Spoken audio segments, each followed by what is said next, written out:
우리 한번 따라합시다. 인내의 한계. 한 번 더 고백합시다. 인내의 한계. 저와 여러분들이 살아가면서 인생에 있어서 한 번쯤은 누군가로부터 참는데도 한계가 있다라는 얘기를 들어보신 분도 있고, 또 누군가를 향해서 나도 참는 데가 한계가 있습니다라고 얘기해 본 경험이 있을 것입니다. 이 땅에 많은 것들이 한계가 있지만 또 우리가 인내하고 참는데도 때로는 한계가 있을 수가 있습니다. 여러분, 이 오늘 본문은 모세가 이스라엘 백성들을 이끌고 이제 가나안 땅으로 향해 나가는 여정 속에서 광야에서 백성들이 끊임없이 불평과 원망, 그리고 그것이 이제는 인생의 울음으로 바뀌어져 나가는 그런 시점에 모세 지도자 입장에서는 스스로가 이제 내가 이 백성들을 바라보면서 참는데 한계가 왔다라는 것입니다. 인내하는데 한계가 왔다라는 내용이 오늘 본문의 내용입니다. 여러분, 모세뿐이겠습니까? 저와 여러분도 직장에서, 또 일터에서, 가정에서, 그리고 교회에서 우리도 이런 어떤 마음이 들 때가 있을 것입니다. 내가 언제까지 참아야 되는가? 또 어디까지 참아야 되는가? 가정에서 남편을 향해서, 아내를 향해서, 또 자녀를 향해서, 부모를 향해서 내가 어디까지 참고 견뎌야 되겠나라는, 그리고 나가서 왜 꼭 나만 참아야 되는가? 라는 그런 마음들이 표현을 하든 표현을 하지 않든 우리의 마음속에 품어질 때가 있습니다. 그래서 여러분, 사람이 참는다는 것이 쉽지 않습니다. 인내한다는 것이 말처럼 쉽지 않음을 보게 되어집니다. 그래서 이 참는 것 때문에 우리에게 고통이 오기도 하고, 또 상처가 되기도 하고, 또 아픔이 되기도 할 때가 많이 있습니다. 어쩌면 오늘 이 교회에 나오는 이 순간까지도 뭔가 내가 누군가를 향해서 참고 이 자리에 앉아있는 성도들도 있게 되어질 것입니다. 그러면 우리의 삶 안에 분명 참는 것에 대한 한계가 오고 인내에 대한 한계가 올 때 어떤 정상들이 우리에게 나타나는가? 이 모세의 고백을 통해서 우리가 묵상을 먼저 몇 가지 특징을 묵상을 해보기를 원합니다. 우리의 삶 가운데 인내의 한계가 오면 그 첫 번째 특징은요, 갈등 구조가 생겨나는 것입니다. 여러분, 10절 말씀 같이 한번 읽읍시다. 10절 말씀 시작. 백성의 온 종족들이 각기 자기 장막문에서 웃는 것을 모세가 들으니라. 이러므로 여호와의 진노가 심히 크고 모세도 기뻐하지 아니하여. 예, 여러분, 인내의 한계가 오면 항상 그 관계성 속에는 갈등 구조가 생깁니다.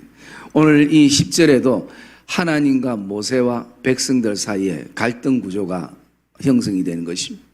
그래서 백성들은 먹는 것 때문에 한없이 장막에서 울게 되고, 그 울음소리를 듣는 지도자 모세의 마음은 무너지면서 기쁨이 사라지고, 또 끊임없이 하나님께서 그들을 입히시고 먹이심에도 불구하고 거기에 만족하지 못하고 우는 백성들을 바라보면서 하나님은 심히 진노가 크시게 되는, 이게 뭐냐면 인내의 한계가 오면 갈등 구조가 이렇게 형성이 되어진다라는 것입니다.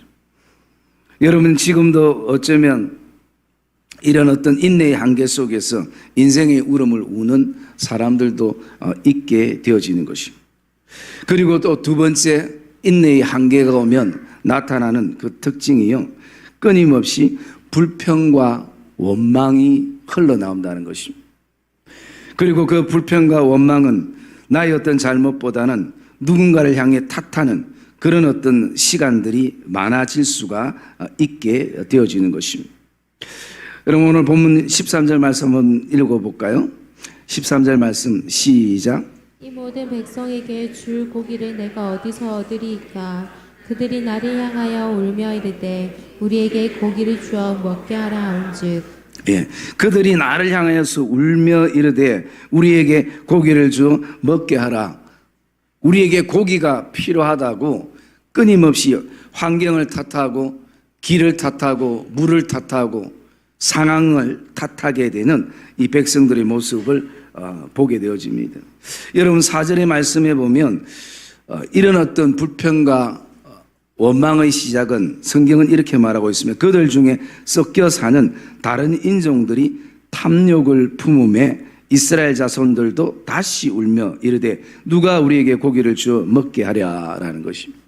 여러분 출애굽했을 때 그 당시에 이스라엘 백성들만 나온 것이 아니라 그 애굽의 포로로 잡혀 있던 이방 민족, 다른 민족들도 거기에 섞여 있었다는 거예요. 그리고 하나님의 그 놀라운 역사를 보고 우리도 같이 나가야 되겠다. 그들이 살기 위해서 함께 출애굽해서 가나안 땅으로 향해 가는입니다. 그러나 그 광야의 길이 쉽지 않으니까 제일 먼저 믿음이 없는, 믿지 않는 이방 민족들에게서부터 불평과 원망이 나오는데 그것은 탐욕에서부터 시작됐다는 것이죠. 그래서 이것이 끊임없이 이스라엘 백성들을 또 울게 만드는 요소가 되어지는 것입니다. 여러분 어린아이들을 이렇게 보면 별일 아닌데 한 명이 울면 그냥 자동적으로 우는 것처럼 이스라엘 백성들이 그런 어린아이의 모습이 된 것입니다. 여러분 우리가 이것을 바라볼 때에 불평과 원망도 악영향으로 흘러가고 그리고 감사와 그리고 기쁨도 선한 영향력으로 공동체에는 반드시 흘러가게 되어 있다는 것입니다. 그래서 인내의 한계가 오면 반드시 거기에는 불평과 원망이 생겨나기 마련인 것입니다. 세 번째, 인내의 한계가 오면 어떤 증상이 생겨지냐면요, 관계가 끊어져 버린 것입니다.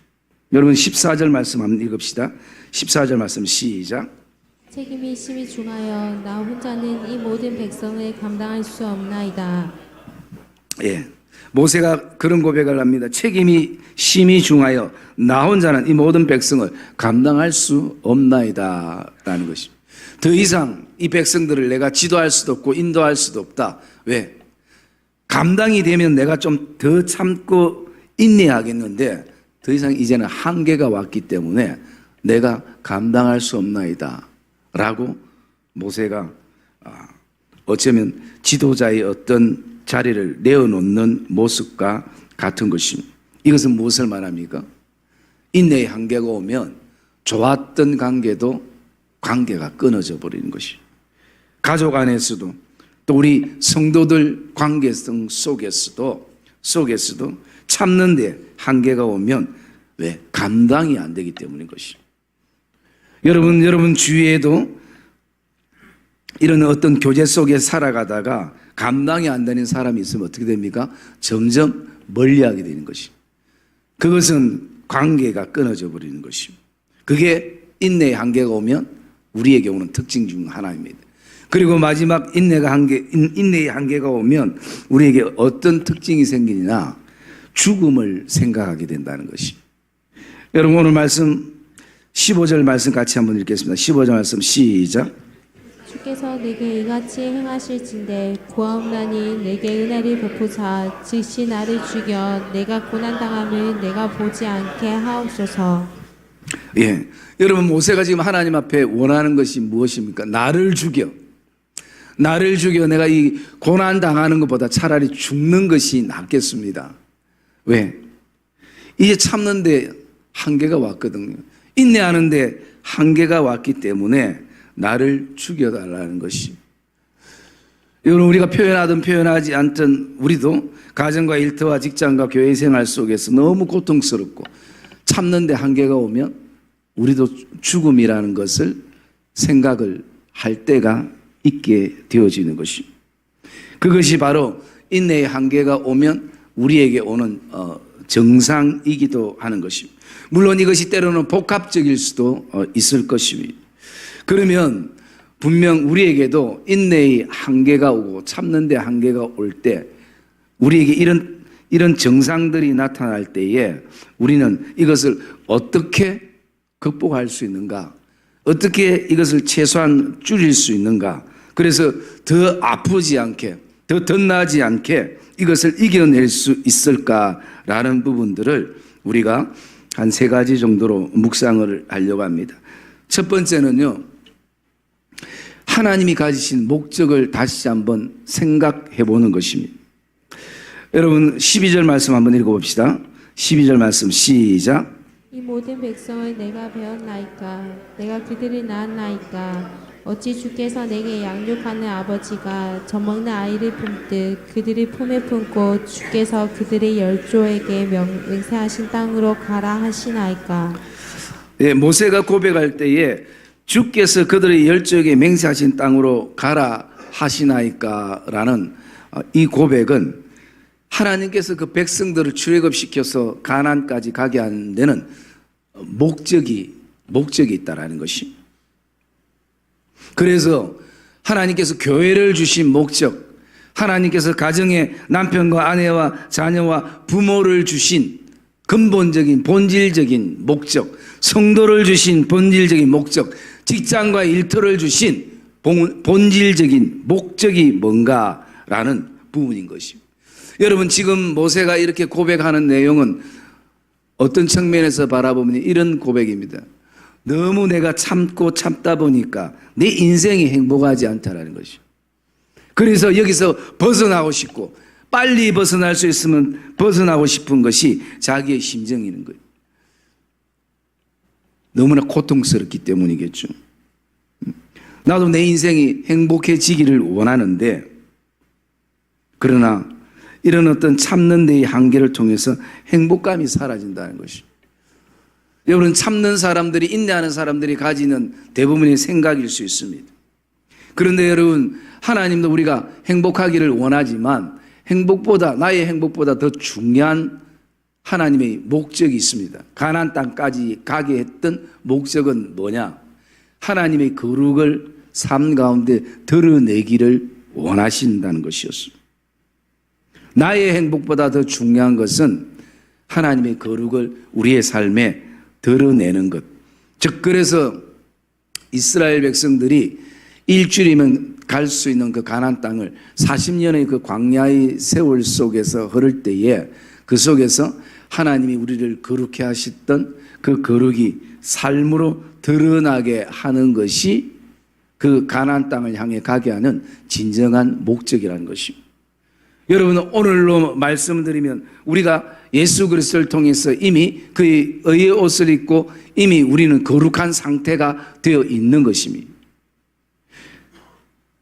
그러나 하나님께서 오늘도 우리에게 원하시는 것은 더 살게 하시는 이유는 우리를 통해서 하나님의 거룩과 이름과 영광이 내 삶을 통해서 드러나기를 원하기 위해서 그것이 하나님이 내 생명을 연장해 주는 이유라는 것입니다. 물론 하나님께서 우리에게 행복한 삶을 살기를 원하시지만 이것은 2차원적인 것이고 첫 번째는 나를 통해서 영광을 드러내는 것인 거예요. 여러분 내가 만약에 행복이 최고의 목적이라면 우리는 이미 거룩한 백성이기 때문에 내 행복을 위해서는 차라리 하나님 나를 데려가시는 게 제일 행복할 수 있습니다. 그러나 오늘도 이 불안한 이 땅, 이 광야와 같은 이 땅에 나를 남겨두신 이유는 단순한 나의 행복만이 아니라 하나님의 영광과 거룩을 드러내기 위함이 먼저 하나님이 그 가나안 땅을 향해 가게 하는 광야를 걷게 하는 그런 목적이라는 것입니다. 그게 본질적인 목적인 것이. 그 다음에 우리의 행복이 있고 그 다음에 공동체의 행복이 있는 것입니다. 그래서 이스라엘 백성들이 그 광야의 땅을 걷다가 처음에는 자신들이 십자가를 지고 가는 것처럼 느껴지지만 나중에는 십자가가 나를 지고 가는 그 은혜들을 경험하게 되는 것입니다. 여러분, 저와 여러분들이 오늘도 어떤 참는 것에 대한 한계가 오고 인내에 대한 한계가 왔을 때에 다시 한번 하나님이 처음에 우리에게 주신 목적, 그 목적이 뭔지를 발견하는 그런 은혜가 있기를 주의 이름으로 축복합니다. 하나님이 교회를 주신 목적이 있을 것이고 직장과 일터와 자녀들과 부모와 또 남편과 아내를 주신 그 본질적인 목적이 있을 것입니다. 그래서 하나님께서는 오늘도 그들을 통해서 계속 다듬는 과정 속에서 하나님의 거룩이 드러나게 하는 것입니다. 백성을 통해서 모세를 하나님께서 다듬게 하셔서 모세를 통한 하나님의 거룩이 드러나고 또 모세가 백성들을 통해서 백성들을 다듬어 갈 때 하나님께서 백성들을 통해서 하나님이 원하시는 그 거룩이 드러나기를 원하는 그게 진정한 목적이라는 것입니다. 그래서 우리는 오늘도 참는 것에 한계가 왔을 때의 근본적인 목적을 한번 생각해 보는 것이 필요한 것입니다. 이것은 내 행복의 입장이 아니라 오늘도 하나님의 입장에서 생각해 보는 것입니다. 그래서 모세가 오늘도 주께서 그들의 열조에게 맹세하신 땅으로 가라 한 것은 모세가 자신이 지도자가 되기 위해서 그 땅으로 가는 것이 아니라 오직 하나님의 명령인 것입니다. 그러기에 거기에는 하나님의 어떤 목적이 분명 있다라는 것입니다. 그리고 또 두 번째, 참는 것에 대한 한계가 왔을 때 오늘 우리가 생각해야 될 것은요, 혹시라도 내 마음이 변질되지는 않았는가, 그것을 한번 돌아볼 필요가 있습니다. 여러분 오늘 말씀 8절 말씀 한번 읽어봅시다. 8절 말씀 시작. 두루 다니며 그것을 거두어 맷돌에 갈기도 하며 절구에 찢기도 하고 가마에 삶기도 하여 과자를 만들었으니 그 맛이 기름 섞은 과자맛 같았더라. 네, 여러분 오늘 이미 말씀은 지금 만나에 대한 얘기를 하고 있습니다. 만나의 맛이 지금 어떤가? 그 맛이 기름 섞은 과자 맛 같았다라고 얘기를 하고 있습니다. 여러분 하나님께서 이스라엘 백성들에게 만나를 은혜로 주셨는데 처음에 은혜를 주셨을 때 그 백성들이 만나를 만났을 때 그들의 고백을 출애굽기 한번 찾아보겠습니다. 출애굽기 16장 31절 말씀. 출애굽기 16장 31절 말씀 같이 읽읍시다. 시작.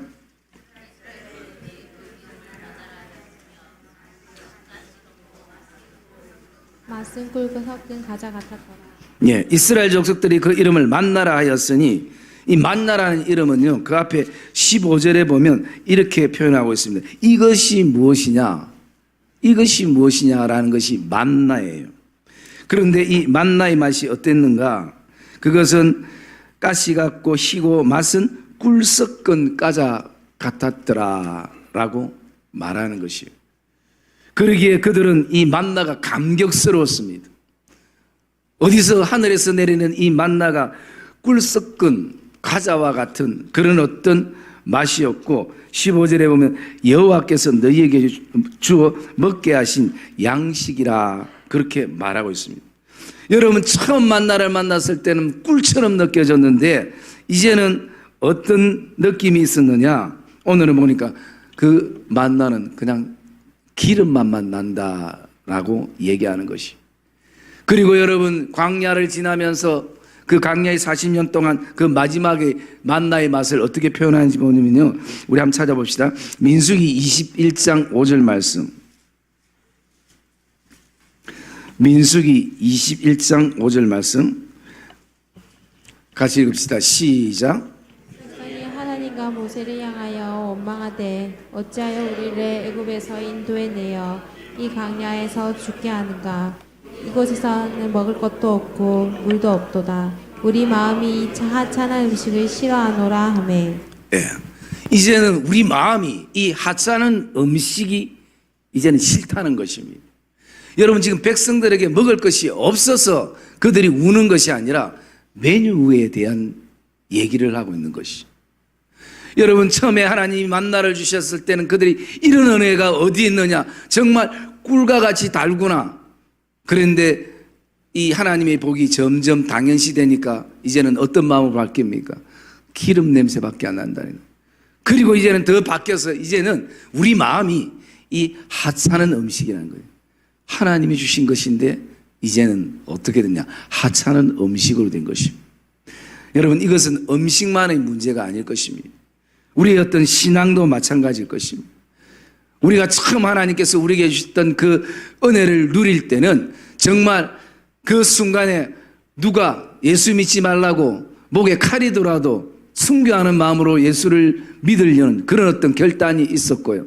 조그만 은혜만 주셨어도 찬송을 한 절 한 절 부를 때마다도 우리의 마음이 메어지고 감동이 되고 정말 꿀과 같은 그런 어떤 은혜들을 경험했는데 이 은혜들이 점점 당연시 되어지면서 늘 하늘에서 내리는 만나라고 생각하면서 그런 순간부터 이제는 기름 냄새에 질린다는 거죠.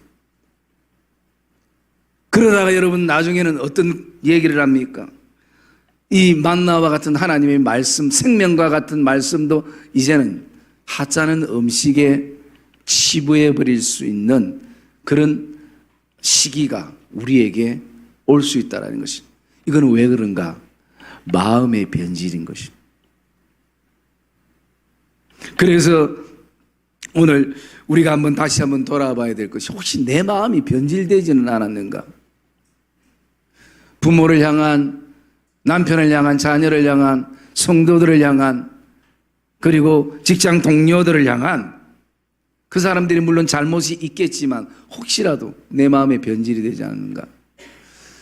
여러분, 우리가 결혼을 할 때도 평생 행복하게 살아갈 것이라고 생각했는데 어느 순간부터 마음이 많이 막히고 하는 그것은 어떻습니까? 우리의 마음에 변질의 요소가 있을 수 있다는 것입니다. 여러분, 이게 단지 음식뿐만 아니라 이 만나는 하나님의 그 말씀을 의미하고 그 말씀은 결국 예수 그리스도를 의미할 수 있는 것입니다. 영적인 의미로 바라보면 이제는 예수를 처음 알았을 때 막 꿀처럼 달았는데 어느 순간부터는 이제는 기름 냄새만 나고 이제는 예수님과 될 수 있으면 최대한 인생의 거리를 두고 싶은 그런 어떤 신앙의 모습까지 왔다면 그것은 주님이 변질된 것이 아니라 말씀이 변질된 것이 아니라 혹시 내 마음이 변질되지는 않았는가? 그것을 우리가 두 번째는 돌아봐야 되는 것입니다. 여러분, 하나님의 은혜는 여전히 우리에게 지금도 흐르고 있는 것이. 여러분, 9절 말씀 우리 한번 볼까요? 11장 민수기 11장 9절 말씀 시작. 진영이 내릴 때 만나도 함께 내렸더라. 예, 밤에 이슬이 진영에 내릴 때에 만나도 함께 내렸더라라고 말씀하는 것이. 여러분, 하나님께서 내릴 때는 내리게 하시고 멈출 때는 멈추게 하셔야 그들이 생활이나 삶에 불편함 없이 지낼 수 있는 것이.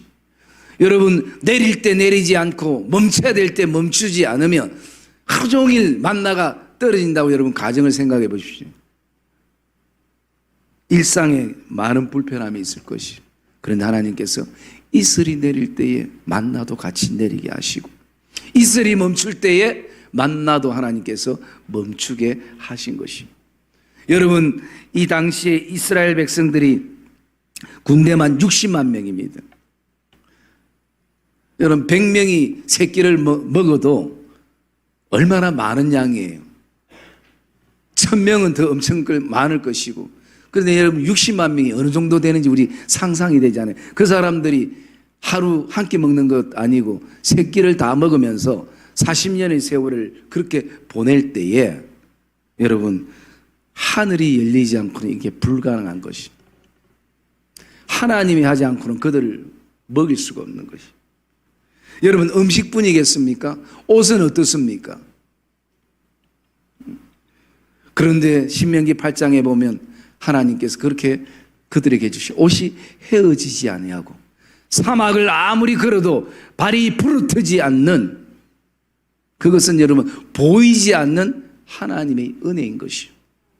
그런데 이스라엘 백성들은 이 은혜가 당연시 되어지면서 이제는 그 은혜조차도 하찮은 음식으로 치부해 버릴 수 있는 것은, 그렇게 된 것은 혹시 우리의 마음에 변질되지 않았는가라는 부분들을 돌아볼 필요성이 있는 것입니다. 그리고 세 번째요, 우리에게 인내의 한계가 올 때에 우리가 대처할 수 있는 한 가지는 뭐냐면 기도인 것이. 여러분 11절 말씀 우리 한번 읽어봅시다. 11절 말씀 시작. 모세가 여호와께 여짜오되 어찌하여 주께서 종을 괴롭게 하시나이까? 어찌하여 내게 주의 목전에서 은혜를 입게 아니하시고 이 모든 백성을 내게 맡기사 내가 그 짐을 지게 하시나이까? 예, 모세가 여호와께 여짜오되, 이것은 오늘로 표현하면 하나님 앞에 기도하는 것이. 자기의 고통과 아픔을 하나님 앞에 내어놓고, 여러분 오늘 모세가 얼마나 괴롭고 힘들었으면 왜 내가 백성들을 내가 배웠나이까? 내가 그들을 낳았나이까? 그렇게 하나님 앞에 얘기하면서 내가 감당할 수 없겠나이다. 하나님 도와달라는 것이죠. 하나님 앞에 호소를 하는 것이죠. 여러분 참는 데 한계가 오고 인내가 한계가 올 때는, 그때는 기도가 유일한 길이라는 것을 저와 여러분이 기억하기를 주의 이름으로 축복합니다. 그래서 여러분 우리의 삶에 아무 일 일어나지 않는 것이 가장 그리스도인들에게는 위험한 것입니다. 이런 내가 누구로부터 참아야 되는 이 순간에 그 일 때문에, 그 사건 때문에 또 내가 참아야 되고 인내해야 되는 그 순간이 그냥 인간적으로 참고 인내하는 순간이 아니라 하나님 앞에 기도의 자리로 나가는 시간들이 되시기를 주의 이름으로 축복합니다. 그럴 때 거기에 답이 있을 수 있습니다. 오늘 여러분 모세가 이렇게 힘들어할 때에, 인내의 한계가 왔을 때, 모세가 기도했을 때 하나님이 16절에 보면 하나님께서 백성의 장로들과 지도자 될 만한 사람들을 70명을 모아서 회막 앞에 서게 해라. 그리고 그들이 함께 너희 짐을 담당하게 될 것이다 라고 하나님께서 말씀해 주시는 것이, 하나님이 그 방법을 말씀해 주고 있습니다. 뿐만 아니라 백성들을 위해서 내가 먹을 것을 줄 것이다 라고 했을 때에, 모세가 생각할 때에 우리가 아무리 양떼와 소떼를 모으고 바다의 모든 고기를 모아도 22절에 보면요 어떻게 족할 수 있겠습니까? 그럴 때에 하나님께서 모세에게 23절 우리 한번 읽어볼까요? 23절 말씀 읽어볼 때 시작. 여호와께서 모세에게 이르시되 여호와의 손이 짧으냐? 내가 이제 내 말이 내게 응하는 여부를 보리라. 예, 여호와의 손이 짧으냐? 너가 이제 내 말이 너에게 응하는 여부를 보리라 할 때, 모세가 24절에 보면 모세가 나가서 여호와의 말씀 백성에게 알리기 시작합니다. 이것은 무엇을 말합니까? 모세가 기도하면서 오늘도 인내의 한계를 넘을 수 있는 하나님에 대한 믿음이 생겨나기 시작했습니다. 여러분 오늘 우리 안에도 우리 자녀들이나 남편이나 아내나 성도들 관계들 속에서 언제 변할지, 언제 바뀔지, 그것에 대한 어떤 참는 데 한계가 와 있는 성도들도 있을 것입니다. 그러나 그 시간들에 하나님 앞에 기도할 때 거기에 하나님이 우리에게 주시는 것은 하나님을 믿는 믿음이 생겨나기 시작하는 것이죠. 여러분 모세가 이 말을 믿지 않았다면 백성에게 여호와의 말씀을 알리지 않았습니다. 여러분 오늘 모세는 자기의 말을 알린 것이 아니라 여호와의 말씀을 알린 것입니다. 여호와의 말씀을 알리는 것은 믿음을 통해서 알릴 수 있는 것입니다. 아, 하나님이 하시는구나. 여러분 때로는 우리가 인내의 한계가 오면, 또 참는 것에 한계가 오면요, 지금까지도 하나님의 역사, 하늘 문을 열고 하나님께서 만나와 메추라기를 주신 것을 그들이 경험했어도 여러분 순간 또 참는 것에 한계가 오면 믿음이 약해지기 마련인 것입니다. 하나님께서 구름 기둥으로 불 기둥으로 그들을 지금까지 인도에 오셨어도, 옷이 헤어지지 않고 발이 부르트지 않는 그런 은혜를 주셨어도 인내의 한계가 오고 참는 데 한계가 오면 믿음이 약해지는 것입니다. 그러나 모세가 기도를 통해서 다시 한번 힘을 얻고 여호와의 말씀을 백성들에게 알리는 모습을 보게 됩니다. 사랑의 믿음의 성도님들, 어쩌면 누군가를 위해서 또 참고 인내하는 가운데 그게 우리에게 고통이 되고 또 아픔이 되면서 모세가 가졌던 이 동일한 마음을 우리도 품을 때가 있을 것입니다. 그러나 다시 한번 저와 여러분들이 오늘 인내의 한계가 안 오면 제일 좋지만 왔을 때에 저와 여러분들이 다시 한번 하나님이 우리에게 주신 근본적인 목적을 생각해 보고 혹시라도 내 마음에 변질된 부분들이 혹시라도 있는가 그것을 돌아보며 또 저와 여러분들이 그 인간적으로 참고 견디는 것으로 나가는 것이 아니라 기도의 자리에 나가서 하나님으로부터 답을 찾고 하나님의 위로와 하나님의 만지심과 하나님께서 광야의 길을 내시고 사막에 오늘도 물을 내시는 그 하나님의 역사가 저와 여러분 안에 일어나기를 주님의 이름으로 축복합니다.